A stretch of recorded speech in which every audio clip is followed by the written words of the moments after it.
Tinawagan ni Rafael ang kanyang papa Jaime para balaan na mananagot ito kapag may masamang mangyari sa kanyang anak.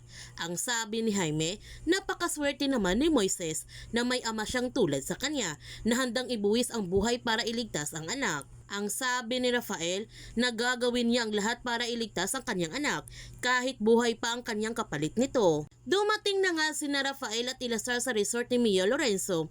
Sinalubong kagad sila ng mga tauhan ni Mia Lorenzo at pati na kay Jaime. Nagkaroon kagad sila ng matinding bakbakan sa isa't isa.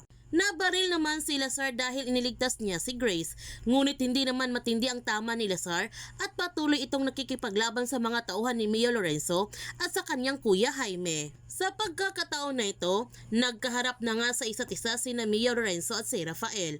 Nagkaroon din sila ng matinding labanan sa isa't isa. Habang si Justin, babarilin na sana niya si Moises, buti na lamang dumating si Mang Istong at pinupok niya ang ulo ni Justin. Niyakap kaagad ni Mang Istong ang kanyang apo at nagmamadali na silang umalis upang makalabas na sila sa resort ni Mia Lorenzo. Ngunit sa kanilang pagtakas, nakita naman sila ni Jaime at dito na nga nilakasan ang loob ni Moises na labanan ang lahat ng mga tauhan ni Jaime para makatakas na sila sa isla at nakikipagbarilan siya nito upang hindi sila mahuli ng mga tauhan ni Jaime.